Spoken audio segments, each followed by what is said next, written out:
You're listening to the Heart Lessons Podcast with me, Sarah Rieke. Real women, real stories, real faith.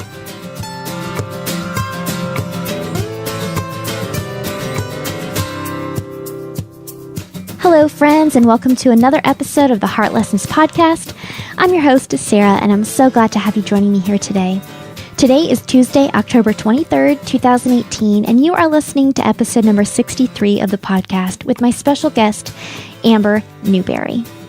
Today, Amber is going to share her story, and her story is one that is really hard. It's full of a lot of really difficult things, and today she's going to share her story of choosing to have an abortion and what that meant in her life, the circumstances that led up to that, and then how the Lord brought such deep, incredible healing on the road afterwards. Honestly, her story is, I know it touches on a really sensitive topic, but the details are so sacred and truly a little bit holy. Just a beautiful picture of how God pursues his beloved daughters and how he can redeem even the most broken things that they have gone through. And I know that we are talking about infant loss, pregnancy and infant loss here on the podcast this month. So I just wanted to invite Amber on the show here today to share her perspective when it comes to losing babies, because truly in the end, women who have chosen an abortion have still lost something, and they are still grieving something, even if they don't know it, even if they don't recognize it. And so I just wanted to create this resource here today for women who need a place to turn and need their heart to feel heard and understood. And so that's what today is all about. I hope you know that this episode is absolutely not meant to be a political message or to share an agenda of any sort. It is really truly only to share Amber's story. And her story is one that I have heard a couple times on a couple other podcasts. And I think it is incredible. It's breathtaking, truly, at moments. You'll know exactly what I mean when you listen to her. It's an amazing, amazing story. So my prayer today is truly that you will find comfort in Amber's story. If you are a post-abortive woman and you need to hear someone say, hey, I've been here too, and here's how Jesus rescued me. And the other half of my prayer is that for those of us who have not experienced abortion, that we will grow empathy and love and compassion in our hearts for the women who have, and that we will create space for them to grieve and to heal, and that we will point them to the one who can ultimately heal all of their brokenness.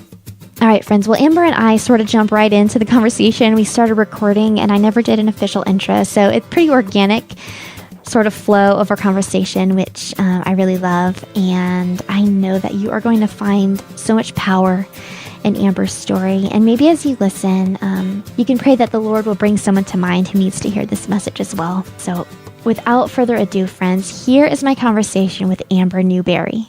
I think I said this in my email, but I am going to put this with my pregnancy and infant loss series in October.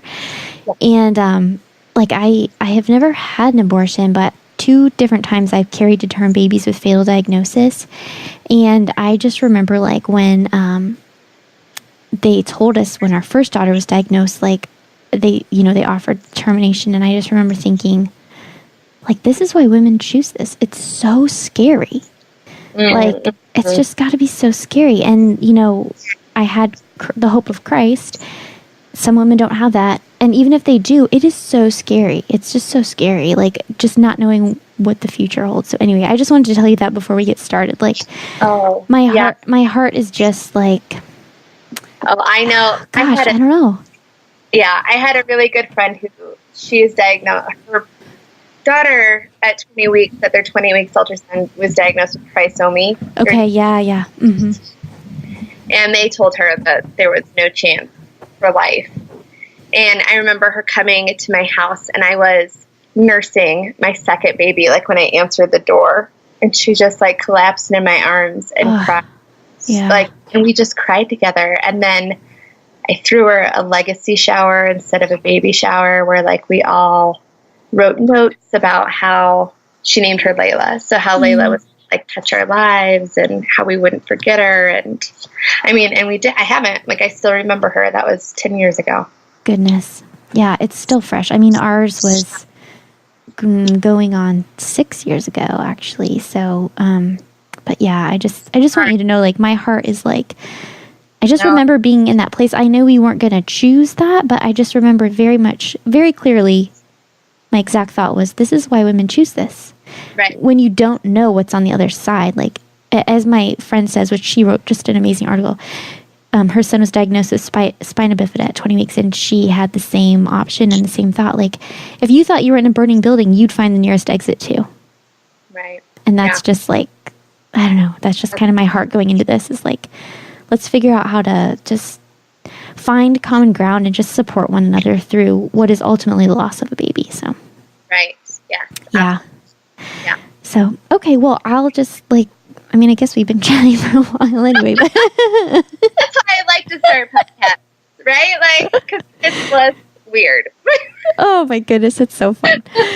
Well, I guess welcome to the Heart Lessons podcast, Amber Newberry. I'm just really glad to have you on the show today. Well, thank you so much. I'm so thankful to be here. Before we jump in with your story, which I know I said I've heard a couple times, and I just think it's incredible. I just can't wait for everyone to hear it.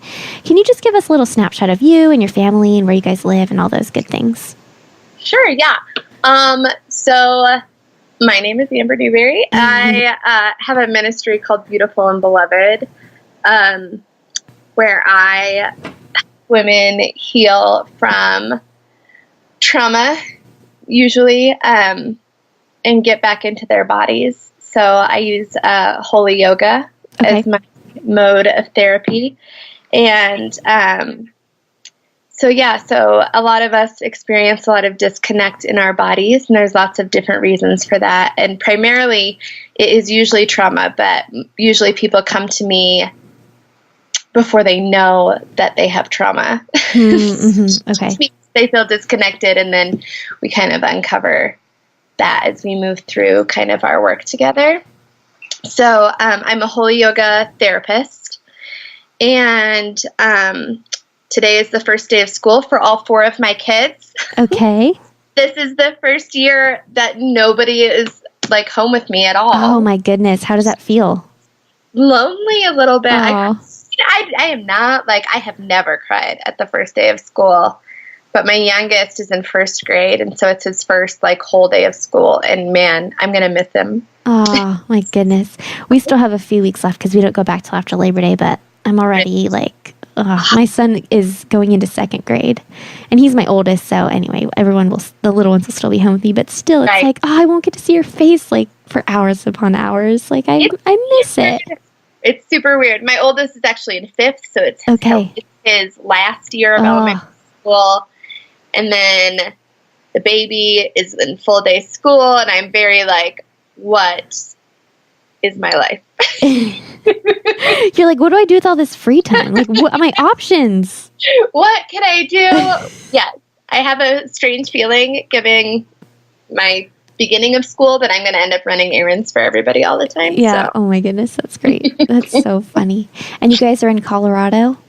Yeah, we live in southern Colorado. So we live in a cute little mountain town next to a lake, and it sounds beautiful. All restaurants and library, and we like it very much. Does it get hot there? I always feel like Colorado's always cold, but I don't know anything about it. Well, like today the high is 80. Oh, that's gorgeous. Yeah, I think it depends on your perception of heat. Okay, well, here we always have hot and 1,000% humidity, so 80 sounds amazing. Yeah. So it's like nice. There's a breeze. All my windows are open. I think it's lovely. But I lived in the South for a long time, so I know like what hot is. Yeah. Where did you live? I lived in South Carolina and Oklahoma. Okay. We're in Virginia, so not too far from South Carolina. Similar, a little, maybe a few degrees cooler, I don't know, but lots of humidity. Lots of humidity. Yeah, southeastern Virginia. So, right. Okay, well, Amber, I am just so excited to just have your testimony here on the podcast today. So can you take me back a few years? I guess I don't know how many years it's been, but just take me back to what your life was like surrounding the circumstances of your first pregnancy. Yeah. So I was 19. I was a very broken girl. I had experienced sexual assault in high school when I was 15, and kind of was the receiver of a lot of sexual harassment as a result of that all through high school. And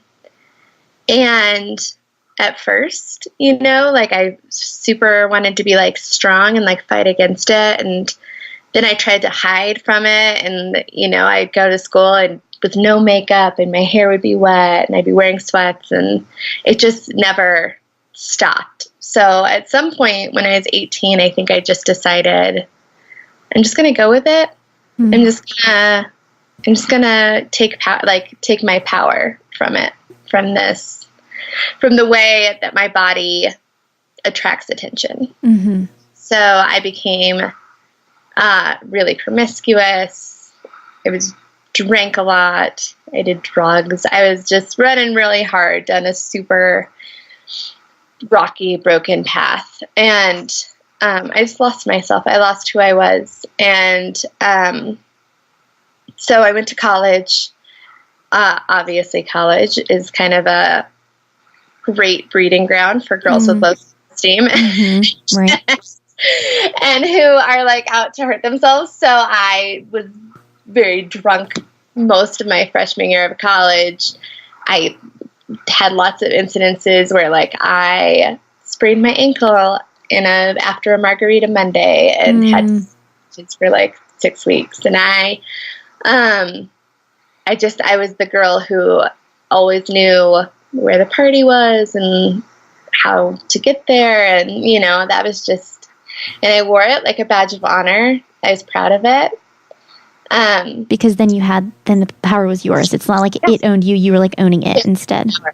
Yeah. It felt very powerful and I had a lot of attention for it. Yeah. I had a lot of attention and I liked it and I felt important and I felt like I had control and this was me. And so one night I found myself, I was at a party. There was only 2 girls at the party, which that was a horrible situation for me to find myself in. Mm-hmm. And I was going shot for shot with a boy I knew. And we were drinking whiskey. And then I passed out.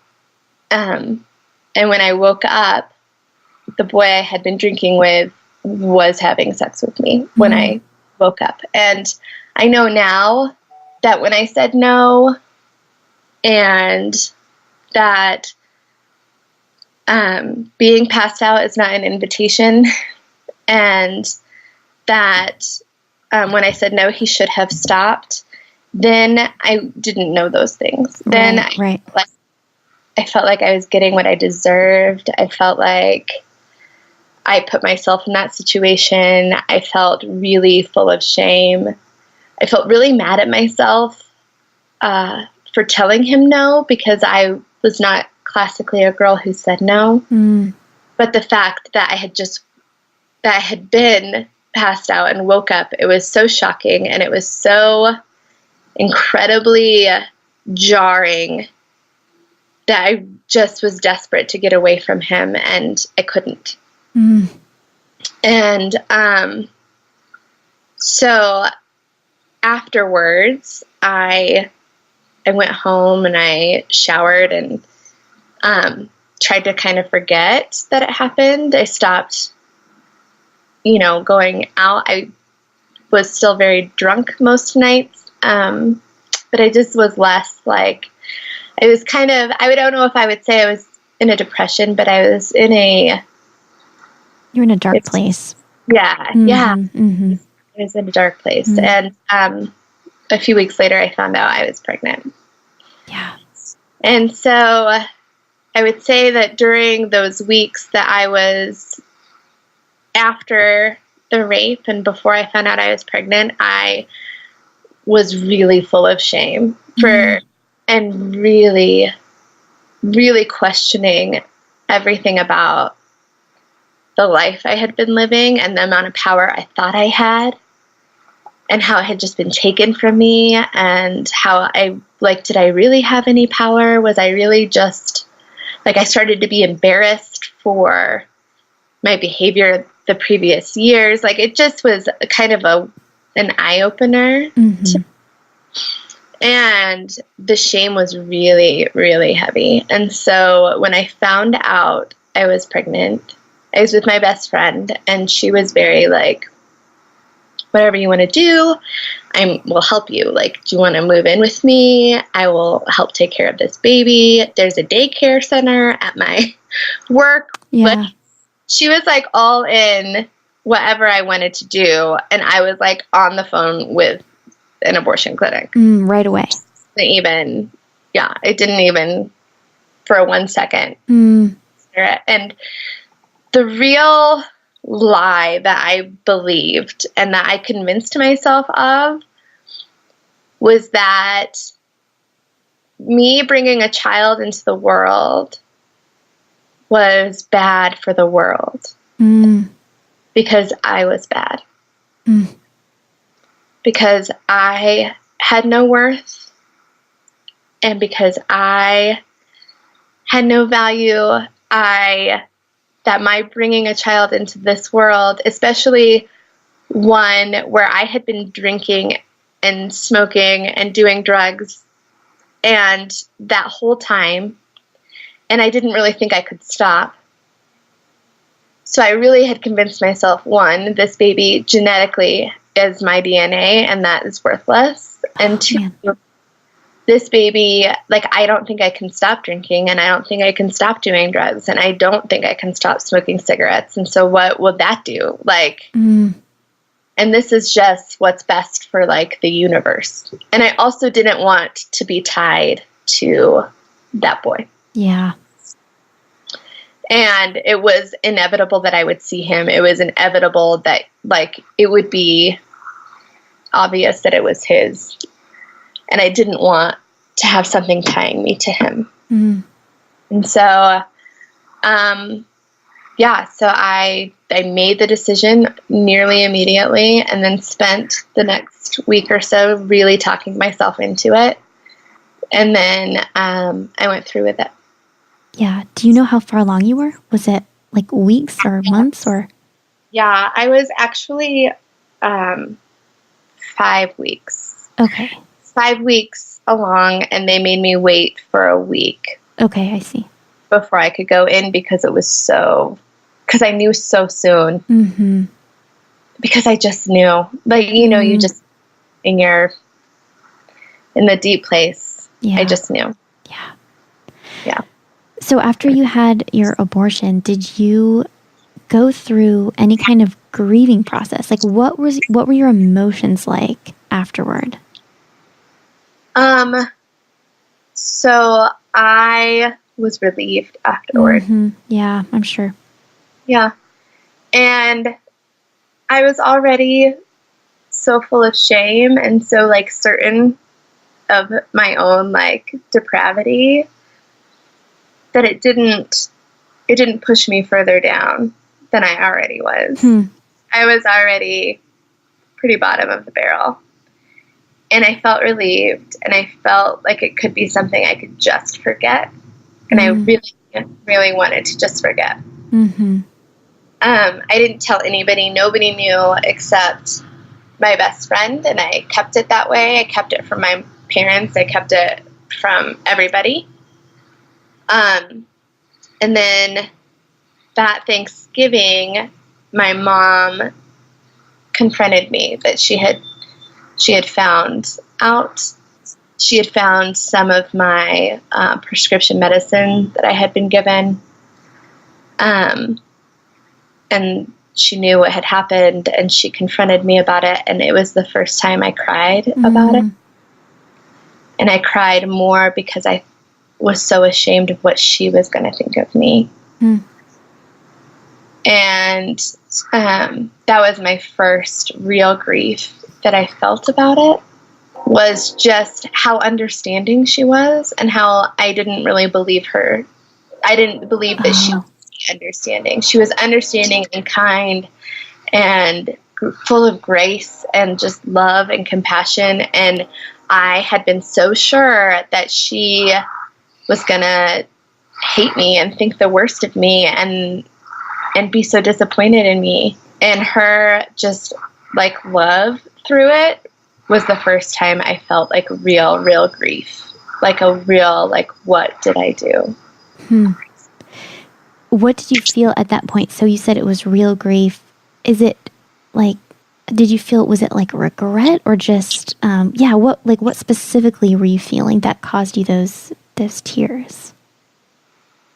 It was regret because I recognized that I had made up a story in my head about people's reactions, about what that child would be, about what that would mean for me, about all of those, about everything. I had made it up. Yeah. And it wasn't really true. And so I was full of regret. I was full of the feeling like I had done something terrible based on lies. And then it wasn't until really a lot later on, when my husband and I were trying to have our first child and we were having a hard time conceiving, that I was able to like sit down and recognize what I had been feeling, how I had been traumatized by the experience, how I had shoved things down and let them fester and boil over, and how it was affecting my body and how it was affecting the way I saw myself and how it was affecting the way I saw God and how it was affecting everything about my life, that I was able to really kind of come to a place, not of healing, but like of beginning to find forgiveness and less of the grief and the shame and the just kind of horror about where I had been and what I had done and what I had been like. So, like you said, we know that you are married and you have 4 beautiful kids. But at that point where you had left off when your mom found out, and you said you were at the bottom of the barrel. So how did you get from there to the life that you have now? What were the steps of your really just emotional healing from everything had been? Like, how did you find the Lord? Oh, well, God found me. As he does. I love stories like that. I love that. I was still a super broken girl for a really long time. And I continued to kind of use my body as a tool, and I continued to really objectify myself as a means of confidence, as a means of power. And I met my husband, and he was also very broken, and so he objectified women, and I objectified myself, and so we made this perfect dysfunctional couple. And he was in the Air Force, and so we got married, and we moved to South Carolina. And he started reading his Bible. Just randomly? Yeah, he hadn't really grown up going to church, but he had been like saved at a Young Life camp, and he loved Jesus still, even though he was super, like, we did not have a relationship where Jesus was the center at all, or even like a conversation really. But he just randomly started, like, picked up his Bible and started reading it. And I think maybe it was guys in his squadron or something that had driven him to like want to. But I had been raised Catholic, and so we were like randomly getting into these weird arguments about faith, which was weird because so then I started reading the Bible because I was trying to prove him wrong about, and so we're both like reading these Bibles, and we're learning that actually neither one of us knew anything about anything. And so he suggested that we go to a church that was called like Bible church. It was called Seacoast Bible Church. And he was like, let's go there and like see what we're reading about and what they're talking about and see who's right, basically. Right. That's great. So we started going, and gosh, the pastor of that church, his name is Greg Surratt, and he was so casual and he was so laid back, and he would have a conversation with you. Like when he preached, it felt like he was just having a conversation with you at like a coffee shop. Yeah. Like you could have been the only person in that whole place. Yeah, which I'm sure, raised Catholic, like that's not the experience you had at all. Oh, no. It was really funny because so I really liked it, and I really loved the way that he talked about Jesus, and I loved the way that he connected the Bible to like my actual life, and I was really intrigued. And so I started going to like all Bible studies, and I just got really, really involved in the church. And I was like learning things like, I did not know that when Catholic priests stood up and said like a letter from John to the Corinthians, that like that was the book of Corinthians. Like I didn't know that. I thought Catholics had like an edge on like that were. Oh, that's great. I didn't know that came from the Bible. Yeah, like the apostle had written specifically just to like your church. Yeah, basically. like I like thought that we just had like the edge on, the Catholics had their own. I don't even know.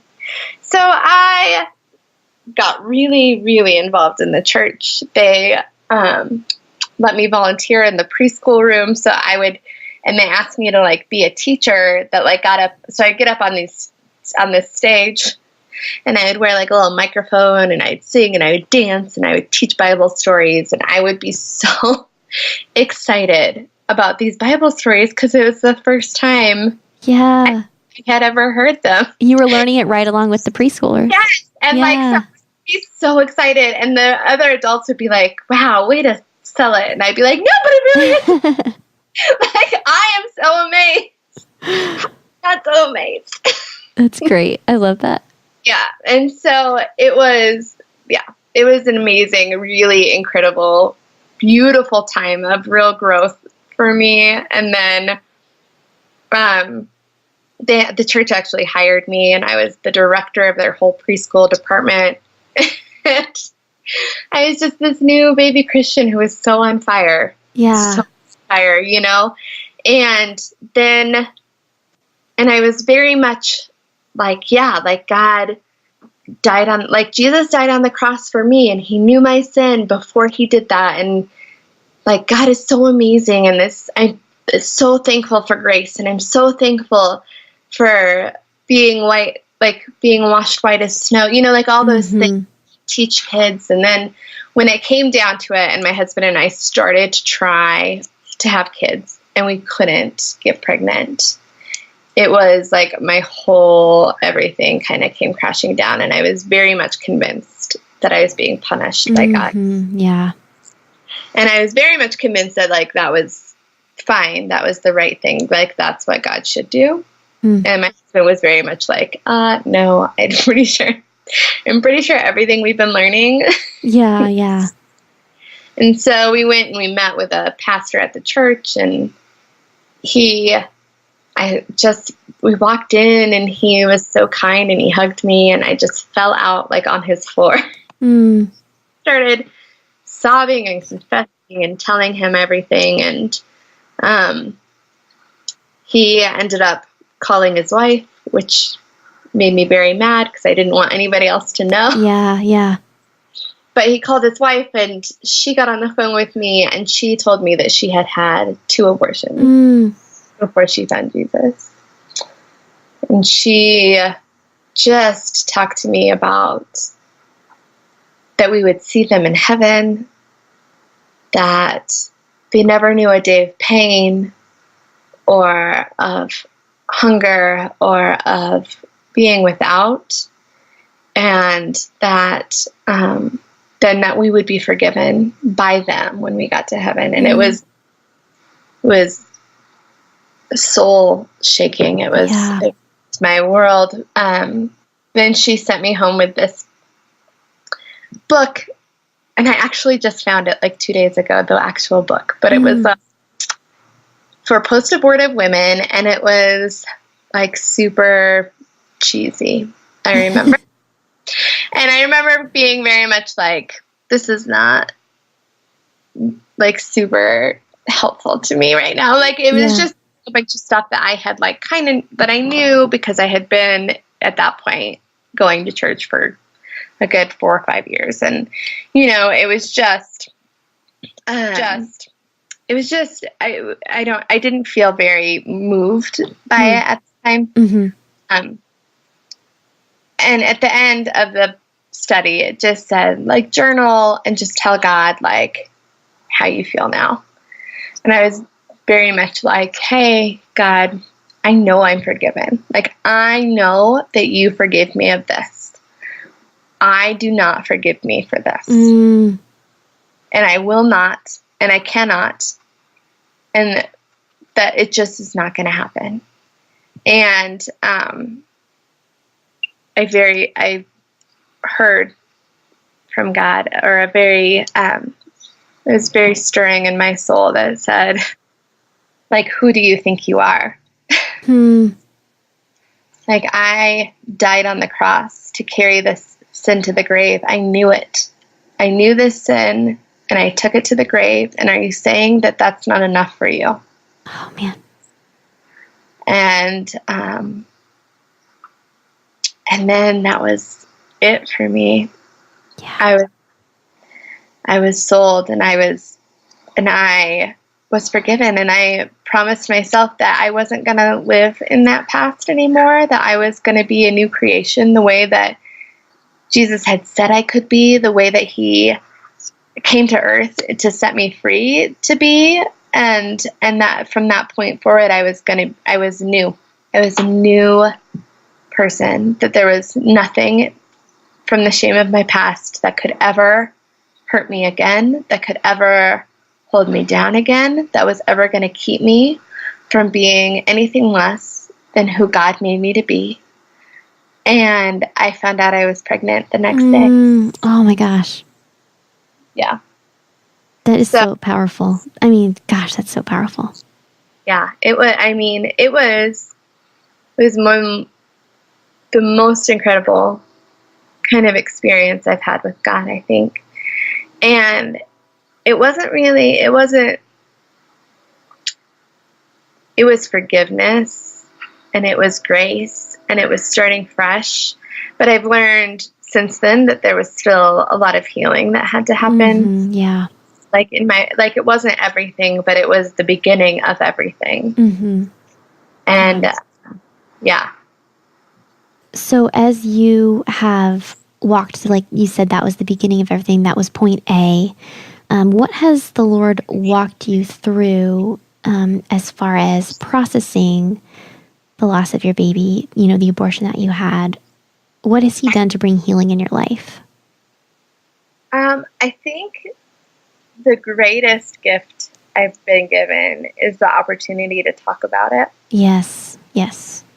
The opportunity to shed light on it, the opportunity to say, like, to women who have had the same experience, that they're not alone, and that the shame of what happened doesn't define who they are, and that there's redemption and that there's grace on the other side. So the opportunity to share it and to hear from other women.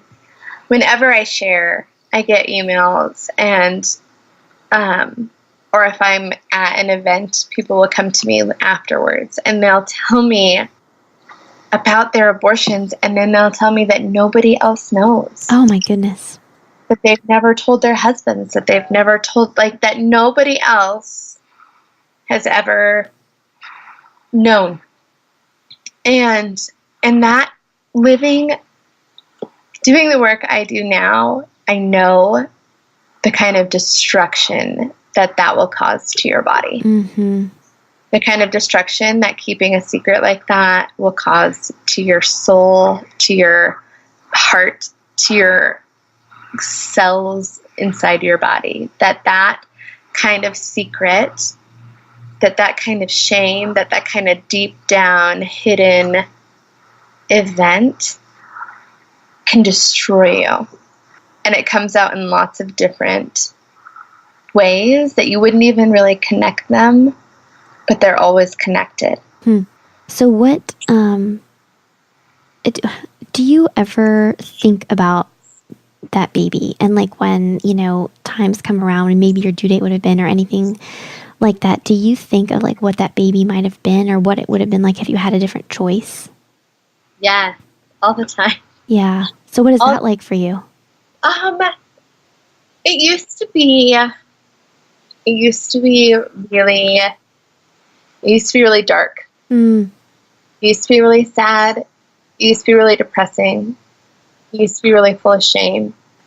But now I think about it with more like a curiosity, I guess. Mm-hmm. Okay. So when it comes around and I think, oh, I could have been like a mother of like a senior in high school. Oh, like, that's crazy. Right. Or, things like that. I think about how different the lives of my other children would have been. I do, like, my husband once told me that he always thought he would end up with a single mom, which used to, like, destroy me. But now it makes me feel like God had my back no matter, Oh, that's awesome. That's beautiful. That my choice was my choice, and it was a bad, and I don't want to say, my choice was my choice, and I wish I would have chose differently, but I know that if I would have chosen differently, like, that my life would still look very much the same, because God had a plan for me all along. And I think that I don't by any stretch of the imagination believe that God was happy that I made the choice I made or anything like that. I don't want you to hear that. I don't believe that. I believe his heart broke for me when I made that decision. I believe his heart broke for me and his heart broke for my baby, and that he was brokenhearted, but it was a broken heart of love. He loved me so much that he knew it would have worked out. He knew it could have been okay. He knew I would have been okay. But he had to let me make my choice, because without our choice, we would not be able to know the fullness of his love, Yeah. Oh, yeah, that's amazing. Well, going back to what you said, that one of the things that brings you the most healing is being able to help other women, which just with my own story, I would agree 100%. That is a part of the redemption that God gives here on earth, is when you can use your story to bring healing to someone else. I just think that's so powerful for yourself and for, the other person. So you do holy yoga to help people heal, to help women heal. And then you also have Save the Storks. Yeah. Can you tell me about Save the Storks? Yeah, absolutely. So Save the Storks is a nonprofit organization. It's actually based out of Colorado Springs, which is by where I live.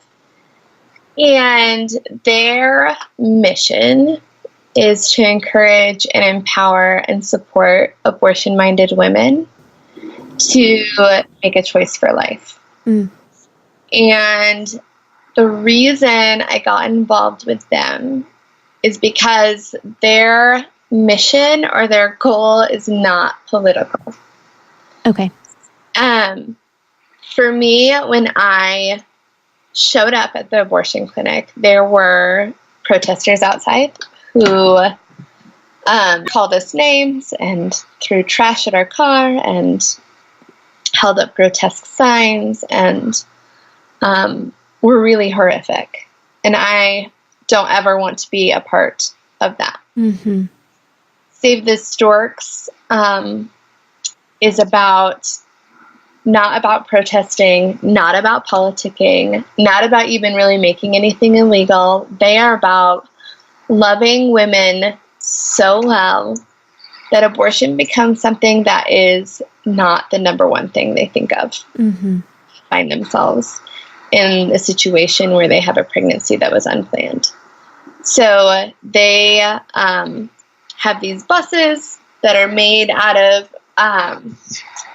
they trick out the inside of this Mercedes Sprinter van, and they make it into like a doctor's office. So it has an ultrasound in it, and it's like these beautiful creamy leather seats, and they have this surround sound and these huge high-def monitors, and it's just like the most beautiful, way more beautiful than any OB office I have ever been in. But they park these vans.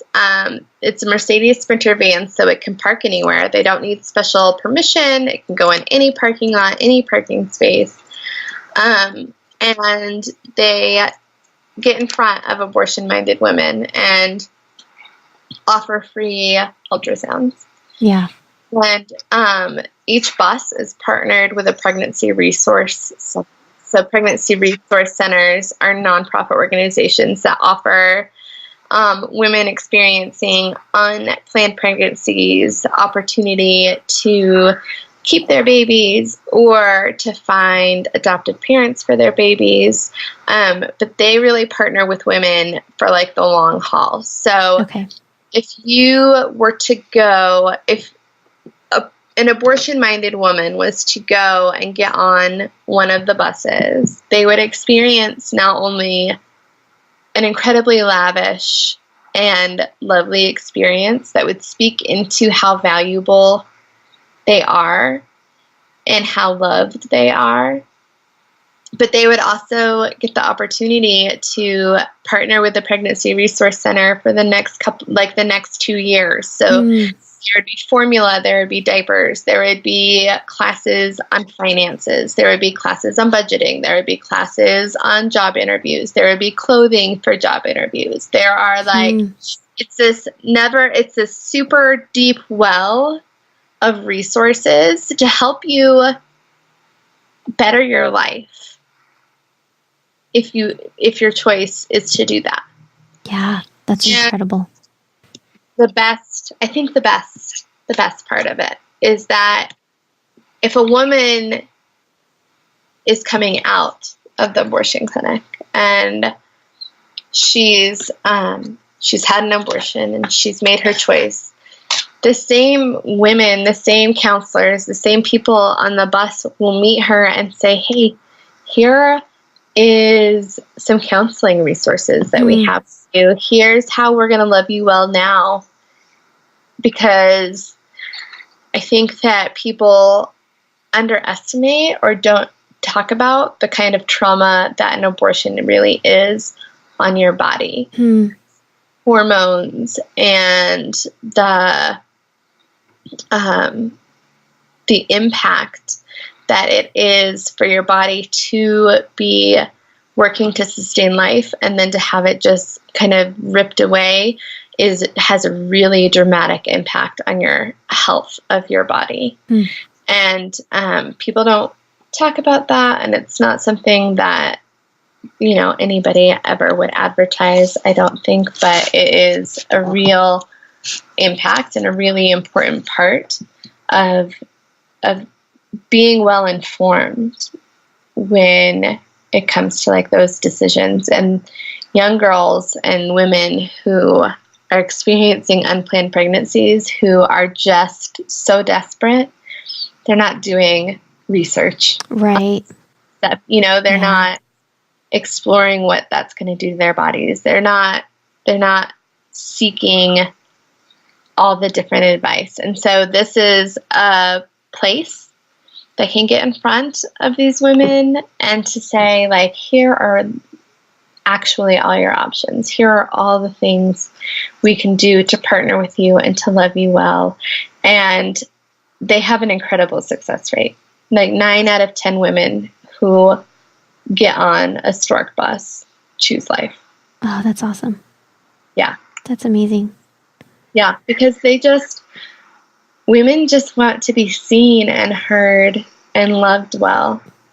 And finding yourself in front of an abortion clinic, you are not a woman who feels any of those things. Yeah. Yeah.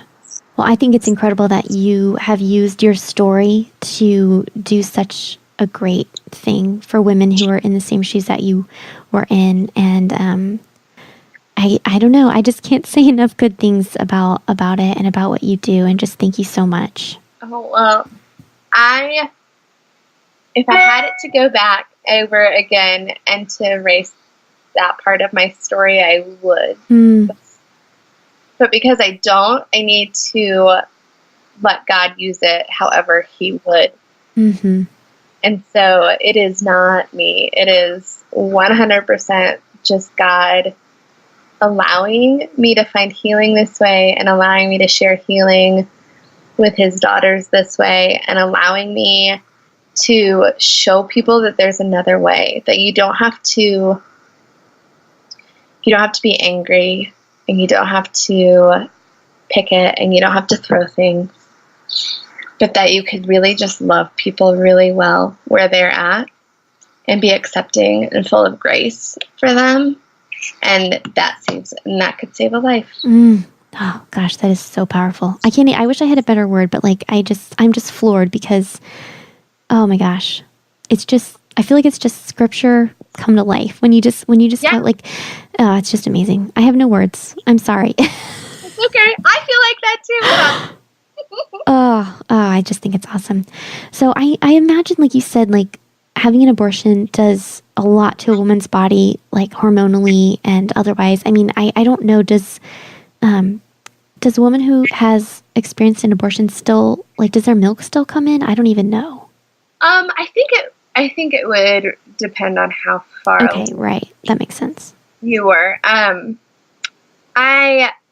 had a miscarriage at 12 weeks. Okay. So, with our fifth, it would have been our fifth. I'm sorry.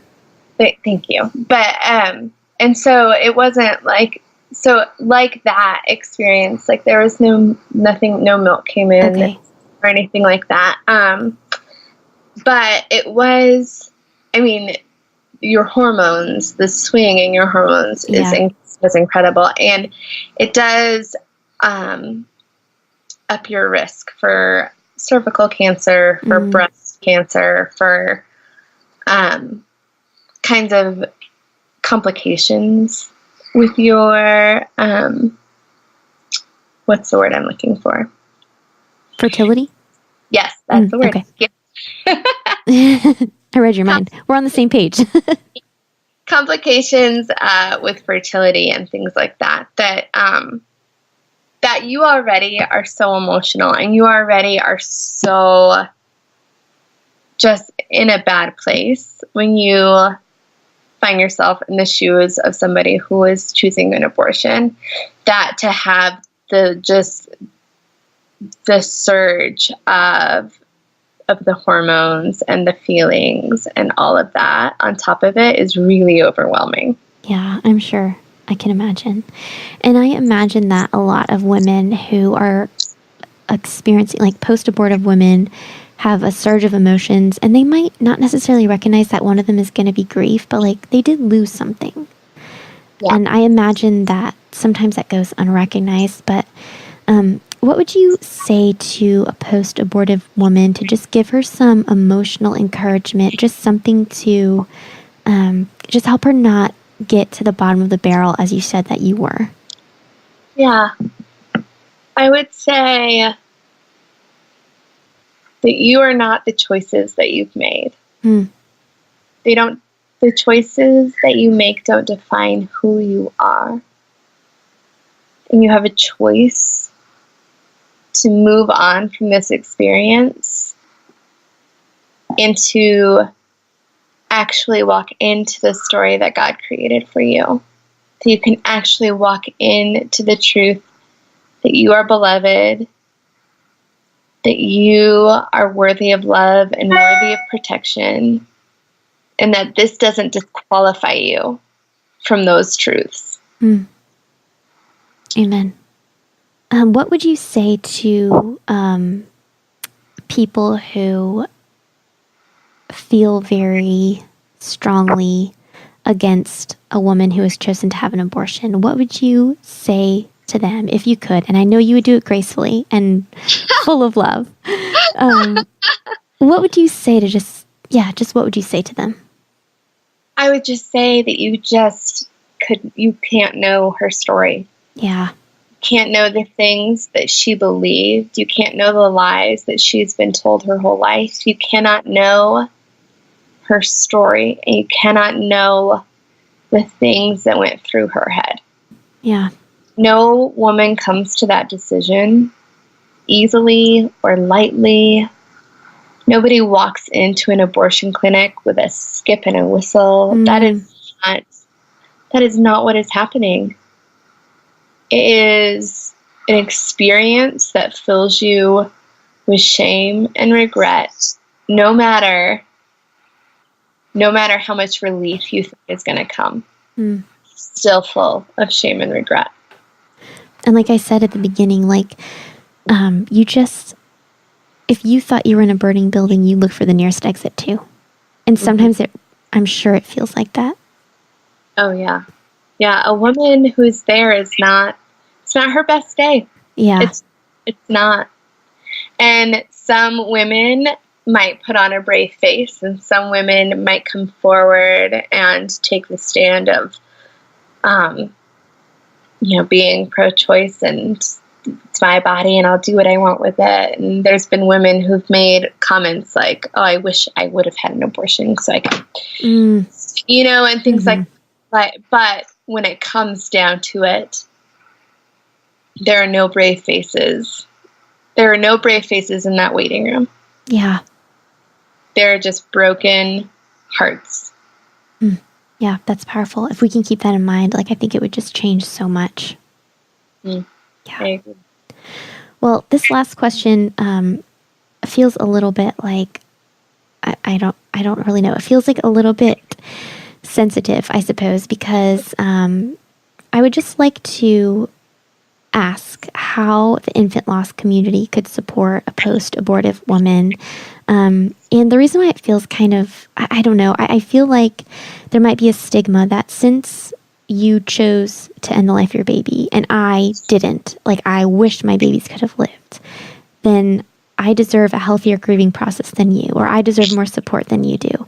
And the only reason I assume that's there is because honestly, it's in my own heart. And the only way I can weed it out is to find the truth and to see these women as, like you said, broken hearts. And we have this same playing field of losing a life.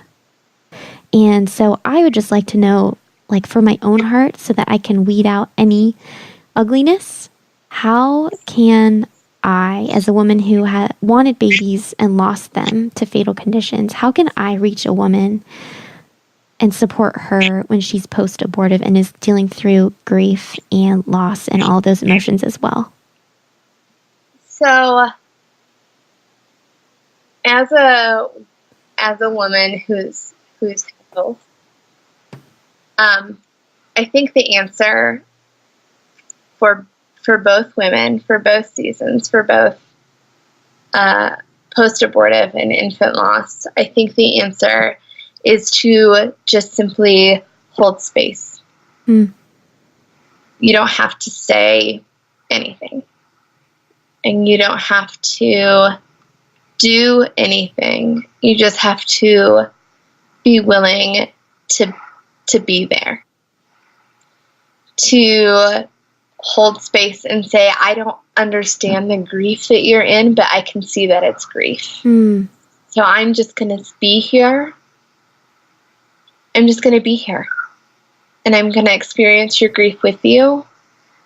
Because even though I don't understand it, I do understand that there was a loss, that there was a death, that there was a baby that was supposed to be here that's not.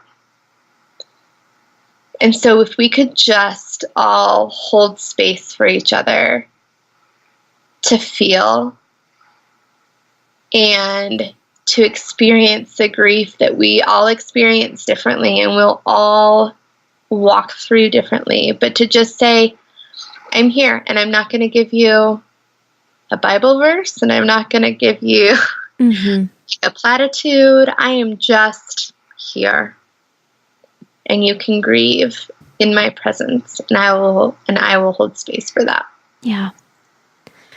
Yeah. And I just know, again, like I said at the beginning, the thing that changed my perspective so much on understanding a woman who's chosen abortion is just that feeling of like being so afraid. And I knew I wasn't going to make that choice, but I'm like, if someone was in these same shoes, like I could hardly judge them for making the choice to end their pregnancy. It was just so scary.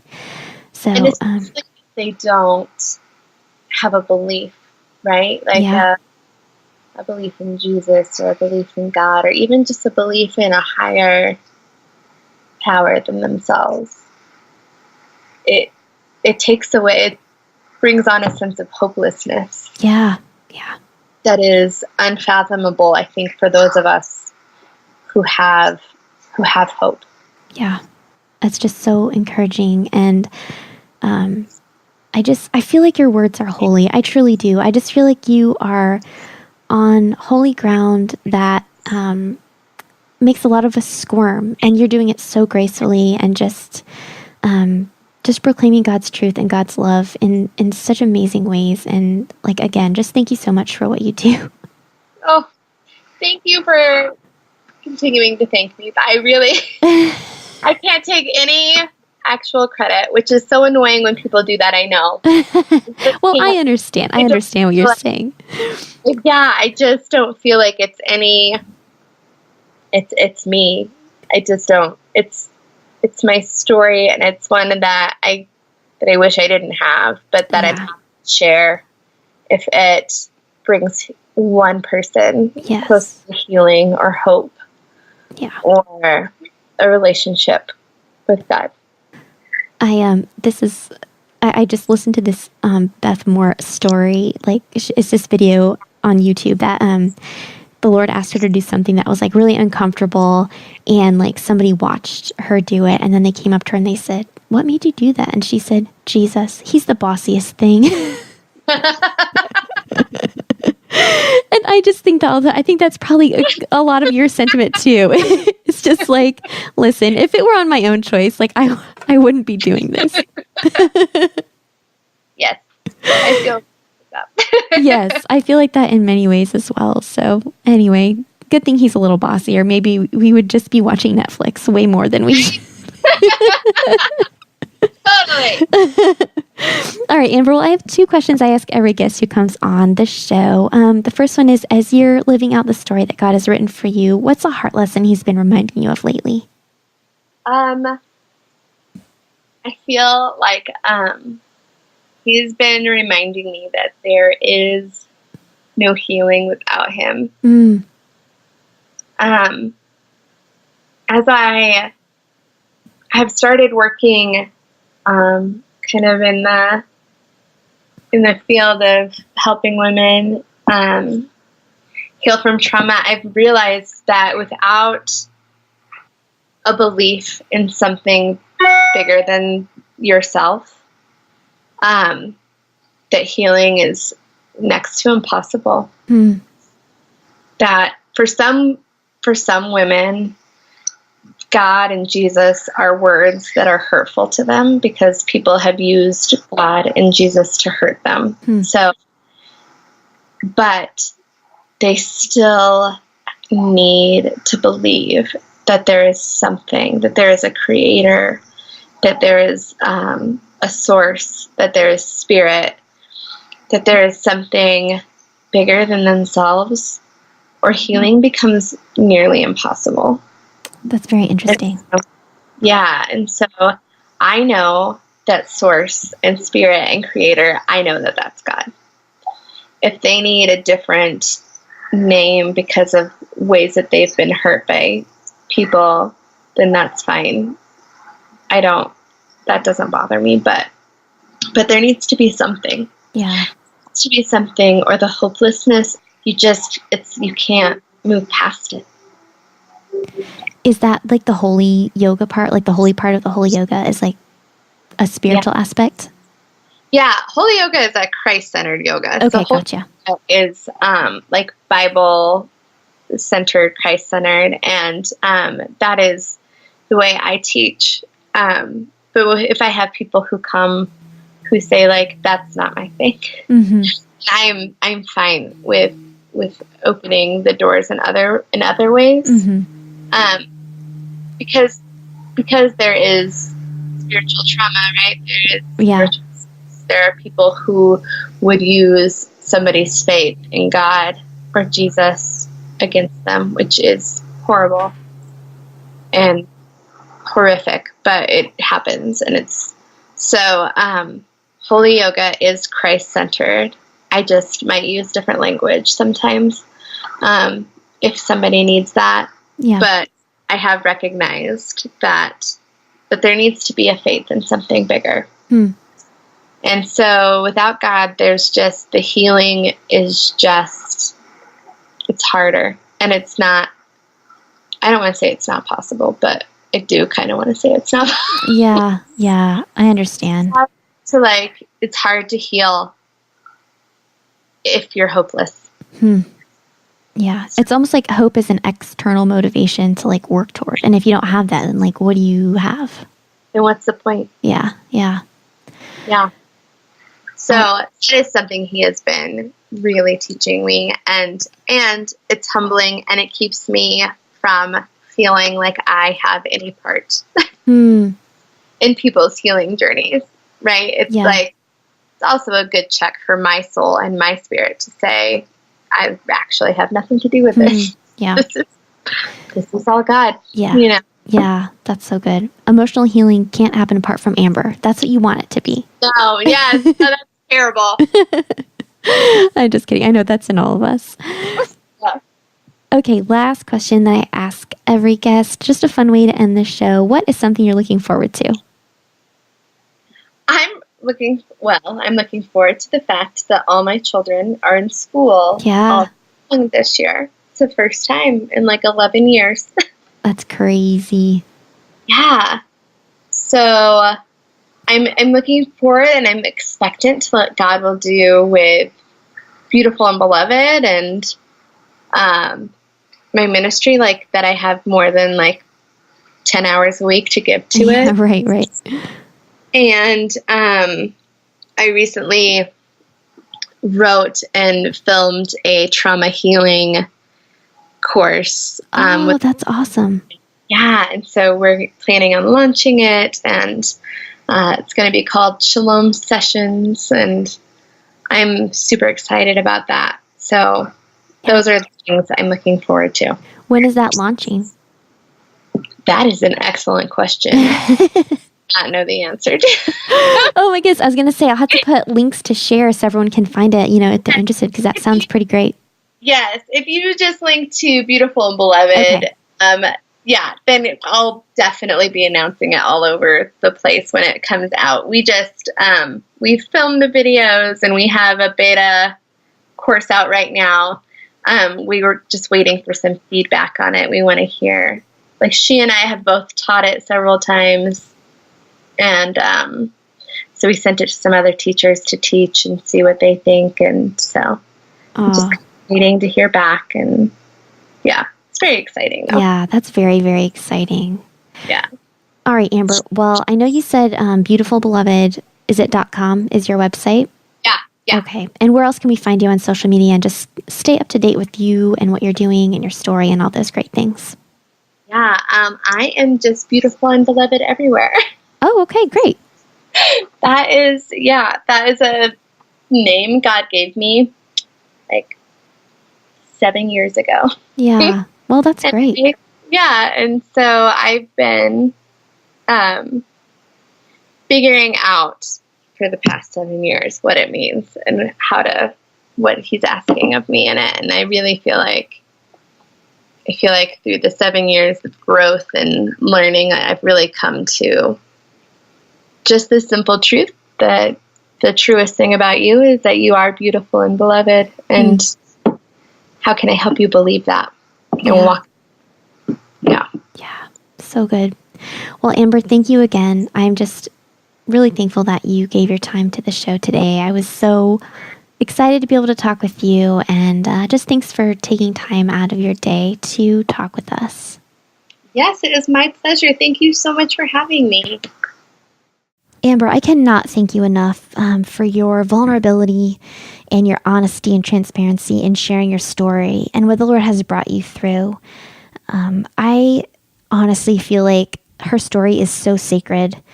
It is the story of sin and its effects colliding with God's immeasurable grace that can truly restore and redeem anything. And I just think there is so much power there, so much power there.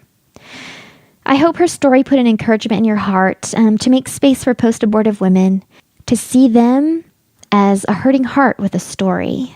And I believe that only when these women feel valued by God's people are they going to feel valued by God himself. And we are here on this earth to be the hands and feet and face of our Father. And so I truly hope that this episode is going to be that light to somebody. Thank you so much, Amber, again. If you are interested in connecting with Amber, you can find her on Instagram at Beautiful&Beloved or online at beautifulandbeloved.com. And that's going to include all of her videos, her healing video series. And she has some really great resources there for using holy yoga to bring wholeness and healing to women who have experienced all sorts of trauma, physical, emotional, spiritual. So that's a great resource for anyone who is interested.